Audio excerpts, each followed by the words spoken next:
Hi guys, today we're going to be working on lesson 32-4, choosing a method and using the discriminant. Our learning targets. Choose a method to solve a quadratic equation. Use the discriminant to describe the number of real solutions of a quadratic equation. There are several methods for solving a quadratic equation. They include factoring, using the square roots, completing the squares, and using the quadratic formula. Each of these techniques has different advantages and disadvantages. Learning how and why to use each method is an important skill.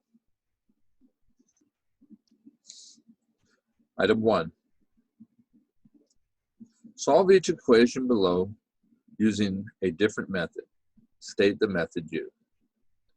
What we're trying to do here is trying to figure out which method is best suited for these equations. So we look at item A. X squared plus 5x minus 24 equals 0. So we might want to start off with thinking about factoring. And of course we do this after we check to see if it's the greatest common factor, check to see whether it's a special product, and so on and so forth. So now we're getting to where we need to solve this. So we want to think factoring. Well, what we do before we do any of the work is we look and we see we have an x squared there, which means that's just a 1 or an x times x. And then we have a minus 24. So what that means is this minus sign means we're going to subtract the factors of 24 to get 5.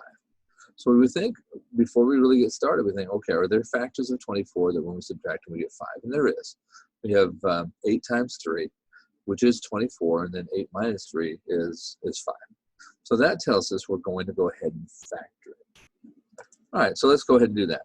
So we have our x squared plus 5x minus 24 equals 0. And we go ahead and we've kind of already done the work. The second sign tells us the signs are different. The plus sign here says that the biggest factor is going to be plus. And I'm looking for factors of 24. When we subtract them, there's 5. So that means the 8 and the 3 are going to be 0. Okay, and so now what we want to do in order for the whole thing to be equal to 0 is make each one of these equal to 0. So x plus 8 equals 0 is x equals negative 8, or x minus 3 equals 0, so x must be equal to 3. So our solutions are x is equal to negative 8 or x is equal to positive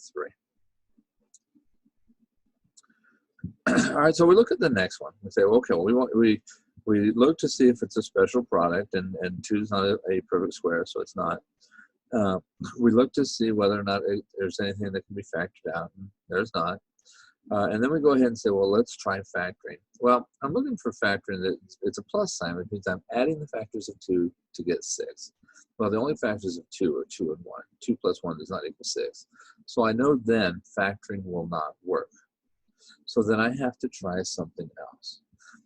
And so when I have the next thing I can think about is, well, square root method. Well, that needs to have the middle term missing, and we have this whole thing squared, or it could be a special product where we use the square root method. But in this case, it doesn't have any of that. So what I'm going to do next is say, well, let's do completing the square. X squared minus 6x plus 2 equals 0. And we want to think to ourselves, okay, I need this number down here to be well, remember, in order to get this, we took the square root and then we doubled it. And so this 6, if we cut it in half, it's going to be 3. All right, and then 3 squared would be 9. So we want this number here to be a 9. Okay, we want it to be a 9. In order for that to happen, I have to add 7 to both sides. So we know x squared minus 6x plus 9 equals 7, because this is now a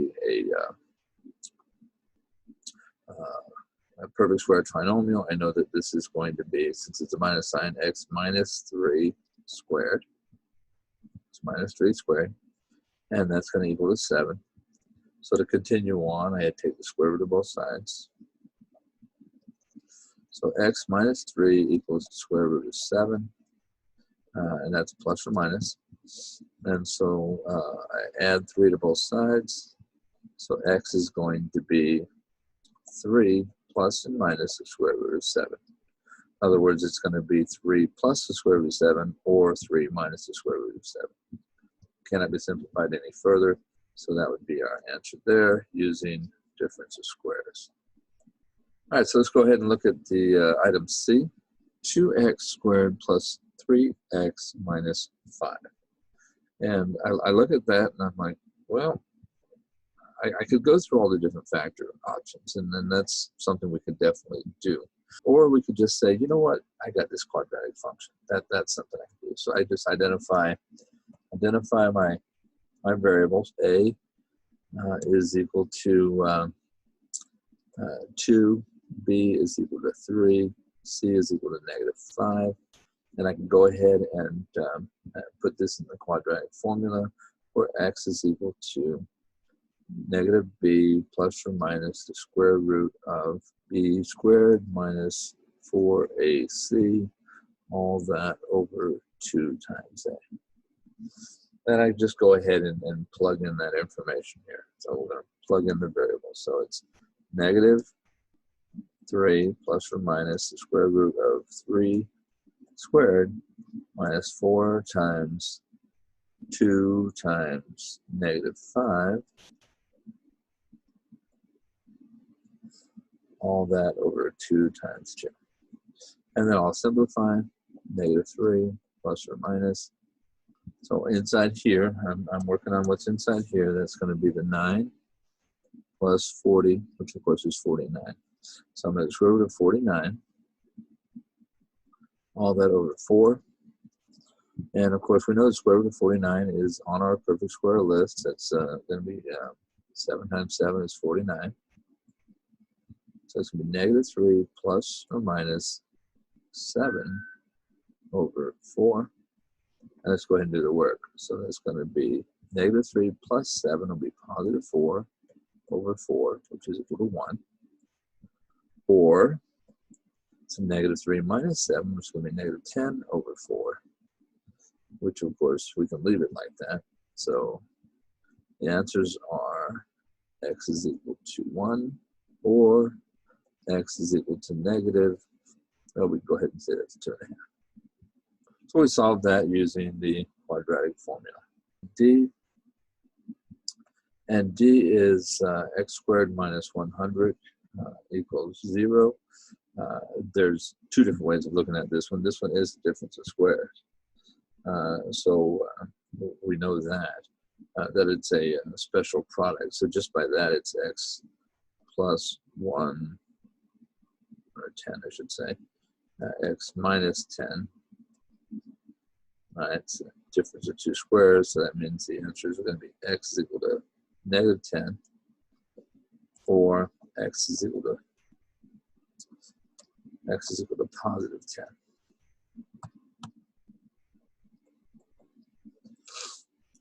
The other way of thinking about this is we could say that's the square root method. We can go ahead and get the x squared on one side and the 100 on the other. So we're going to add 100 to both sides. That's going to be x squared is equal to 100. So take the square root of both sides. X is equal to plus or minus 10. So x is equal to plus 10. X is equal to minus 10.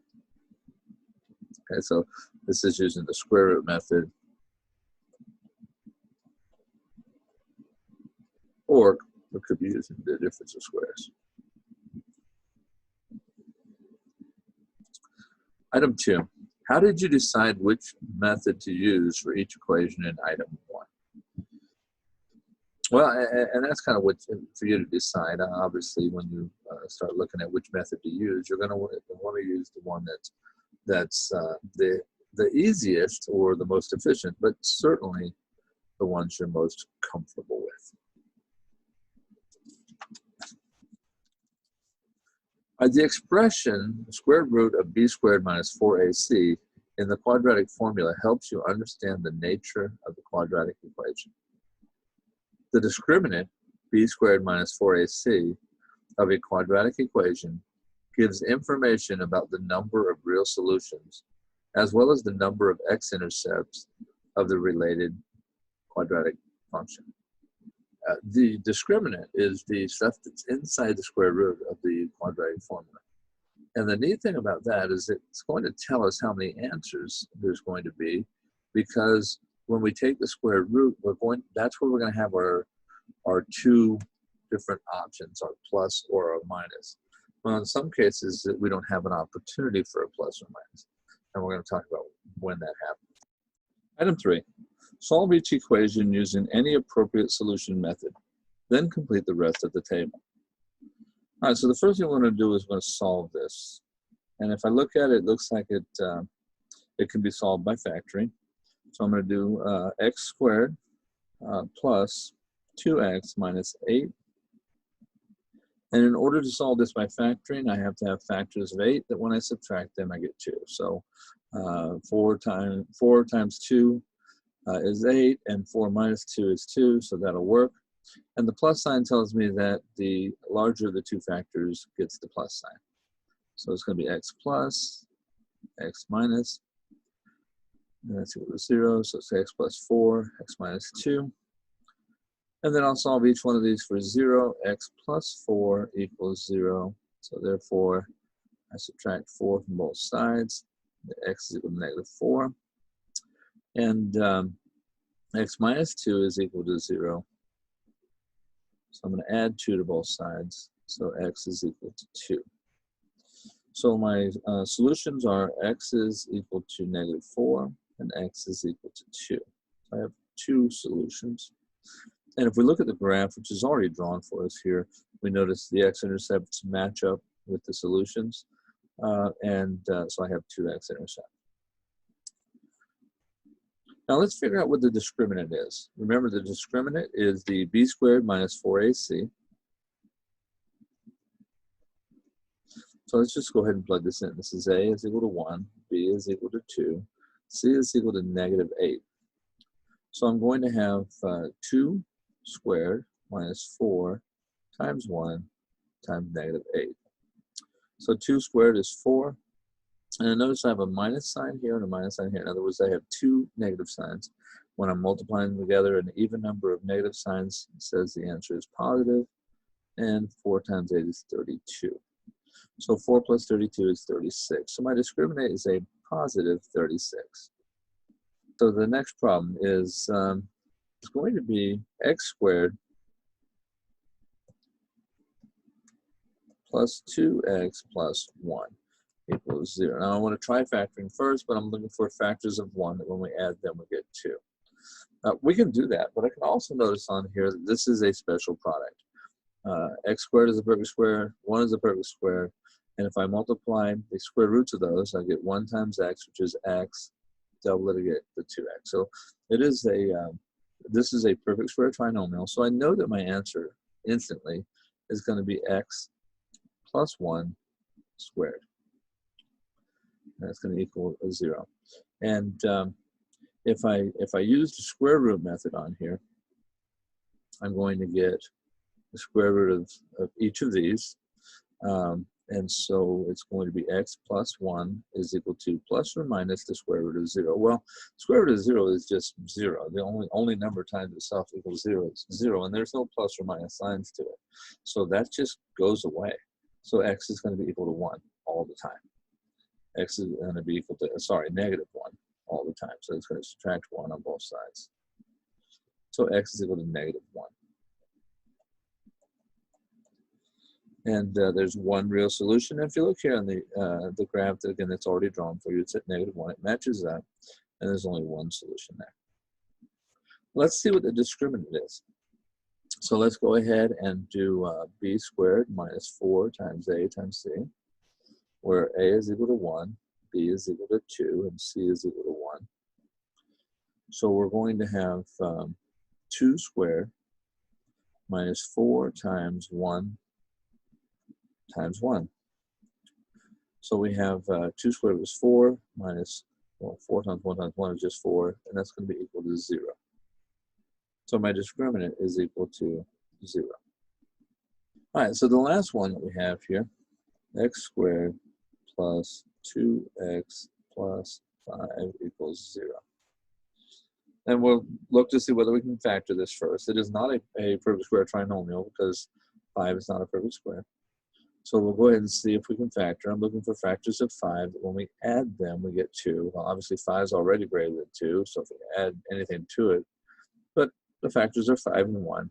5 and 1 is 6, and so I can't use factoring. And so it's not conducive to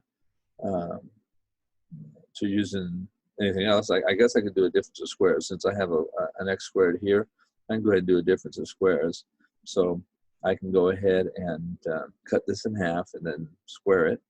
So half of 2 is 1, square is 1. So I want this number to be a 1 down here. So I'm going to subtract 4 from both sides. I get x squared plus 2x plus 1 is equal to negative 4. Well, as we saw up here, that is x plus 1 squared equal to negative 4. And if I do the square root of both sides, I'm going to get x plus 1 on this side, but I'm going to get plus or minus the square root of negative 4. Well, we don't know how to do the square root of negative numbers. It's a complex number that we don't know how to do. So in this case, we're going to say we have no real solutions. And again, that's the same here, same here. And then when we look at the graph, and I'll move it up in just a moment here. No, I can move it now. When we look at the graph, we see that there is no x-intersection. All right, so let's go ahead and see what we get when we do the discriminant. Remember, the discriminant is b squared minus 4ac. And so, again, we have a is equal to 1, b is equal to 2, c is equal to 5. So we'll go ahead and fill those in. So it's going to be 2 squared minus 4 times 1 times 5. Well, it's going to be 4 minus, well, 4 times 5 is 20. And remember, it's only one minus sign, so the whole thing is going to be minus. So it's going to be 4 minus 20, which is a negative 16. So what we want to do is kind of evaluate what we see here. We're noticing that when the discriminant was positive or greater than 0, then we ended up with 2 solutions. We noticed when the discriminant was 0, we ended up with just 1 solution. And we noticed that when the discriminant was negative, we had no real solutions. And that's kind of what we want to get out of that. All right, so let's go ahead and take a look at item 4. Express regularity in repeated reasoning. Complete each statement below using the information from the table in item 3. So we're just going to recap what I just said. If b squared minus 4ac is greater than 0, in other words, a positive number, okay, then it has 2 real solutions. And the graph of the related function has 2 x-intercepts. If b squared minus 4ac is equal to 0, then it has 1 real solution and 1 x-intercept. And if b squared minus 4ac is less than 0, in other words, negative, then it has no real solutions and no x-intercepts. All right, so item 5. Okay, in this case, what we're going to do is we're just going to look at the discriminant and just determine the number of solutions. We're not going to solve it. So we're looking at item number 5. And we have our a is equal to 4, our b is equal to 2, our c is equal to negative 12. All right, so when we go ahead and do this, it's going to be b squared minus 4ac. And when we look at this, we see, well, b squared is going to be 2 squared minus 4 times negative 12. So we look at this and we say 4 squared or 2 squared is 4. And then we have our minus 4 and our minus 12 and a positive. In other words, I have 2 signs here that are negative, so that means my answer is going to be positive. And then it's going to end up being 4 times 4 times 12, which we could calculate that out if we wanted to. But it's definitely going to be something positive. So I know for sure this is going to have 2 solutions. And I guess we should go ahead and do this work. I'm going to do it this way. 4 times 12 is 48. And that's going to be 48 times 4. 16 to the 8, 192. And 196 is most definitely greater than 0. So there's 2 solutions. 2 solutions, 2 real solutions. This is asking for real solutions. All right, so here we have A is equal to 1, B is equal to -7, and C is equal to 14. So when we do this one, we have our B squared minus 4AC. We have our -7 squared minus 4 times 1 times 14. And so we look at this as -7 squared is going to be 49. And then we have a minus sign, but no others. So it's just one minus sign, odd number of minus signs. So it's going to be a negative answer. And it's just 4 times 14. So that's going to be 14 times 4, 16 carried by 56.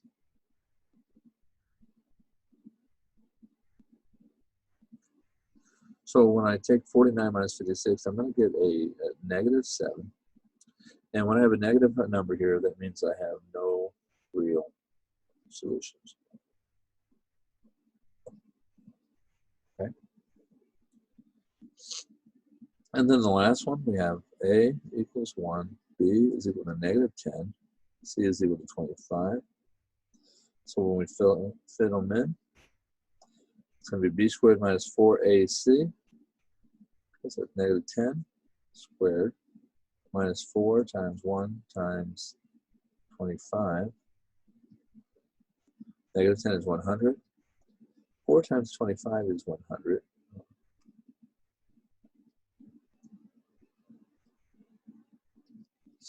And it's negative because I have a negative, only one negative sign. Odd number of negative signs is negative. And I'm going to hit with 0. Remember, if it's 0, we have one real solution. Okay, I'm going to leave the rest for you to do as homework. Remember, you can come to tutoring weekdays at 3 o'clock via Zoom. The link is on your class board or text.